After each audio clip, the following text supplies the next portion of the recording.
who's the bigger villain between Namor and Killmonger? Easy. I'll save you the click. I'll save you the 5 seconds. It's Killmonger. Now, that's not a jab at Namor in any way, shape, or form. I think that he was fantastically done in Wakanda Forever. He is menacing, he's imposing, he is just fucking angry and out for blood. If the blood that needs to be spilt means that he's going to be protecting his people of Talocan, the exact same way that Namor is in the comic books in regards to his people of Atlantis. However, by the end of Wakanda Forever, most of the problems that Namor has essentially caused have basically been patched. And what I mean by that is the governmental system in Wakanda, right? We had Queen Ramonda on the throne. By the end of the movie, it's spoiler alert if you haven't seen Wakanda Forever. What are you doing watching this video if you haven't seen it yet? It's M'Baku who takes control. Shuri ends up becoming the new Black Panther. We see that both Wakanda is thriving and moving forward, and Talocan is thriving and moving forward. And Wakanda and Talocan have basically an agreement. Wakanda will keep Talocan's secrets.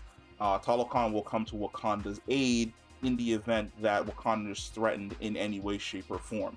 So Namor, for the most part, as a villain, in regards to Black Panther and Wakanda, he's basically been taken off the board. Maybe not taken off the board, but he's been moved to the right, where he's a tenuous ally.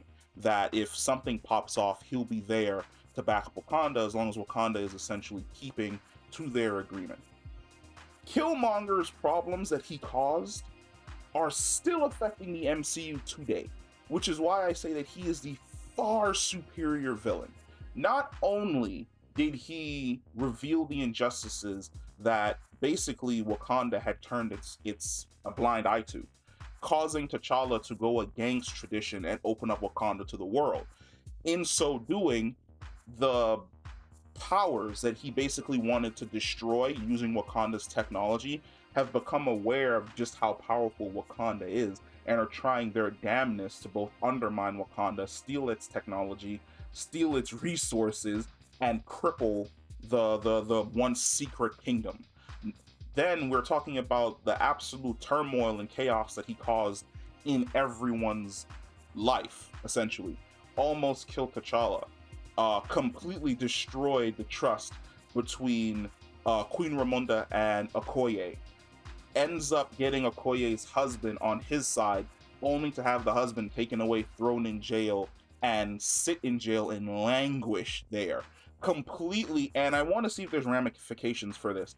Completely changes M'Baku's worldview, where he's no longer conservative with his people in the mountains, and he's now a part of the Wakandan Royal Council, and now he's actually king leading Wakanda. And it's going to be interesting to see how exactly, because his people love him and they follow him into any battle, but it's going to be interesting to see how his people react now that he's on the throne in Wakanda, because they're very, well, I wouldn't even say traditionalist, because they have their own traditions. They do not use vibranium.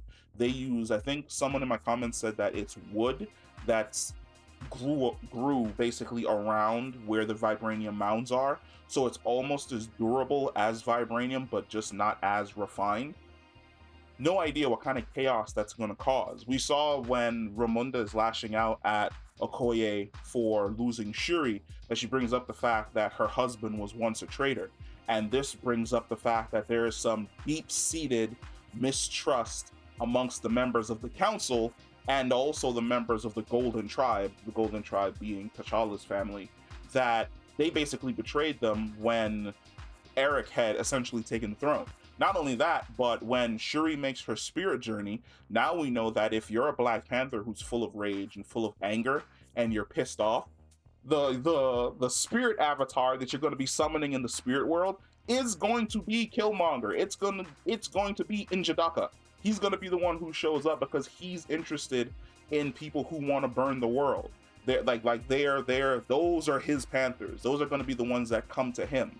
So, and not only that, but you also have the fact that there are war dogs that are just off of assignment. When N'Jadaka basically said that we're going to be using our technology to conquer the world, most of the war dogs signed up. When they signed up and he fell, they kind of just went rogue.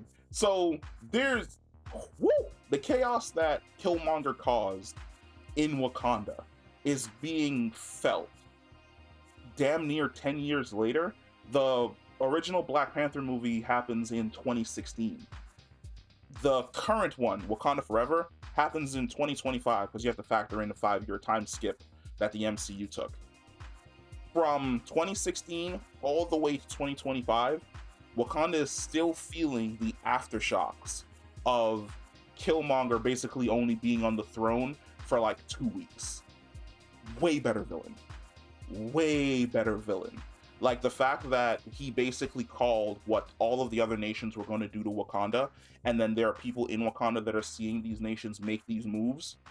Way better villain, because there's always going to be that hint of rebellion, that hint of, yes, like you guys are here protecting Wakanda, but maybe Wakanda was better when we were closed off. And then there's going to be that dueling theory, which is like, maybe we're better than we're closed off, but look at these primitives over here in the United States and France. We could take our technology and completely wipe their countries off the map. You don't get that same feeling from Namor. With Namor, it's as long as Talocan is safe, he doesn't care. He's over there. The issues between Talocan and Wakanda generally resolved. That's done.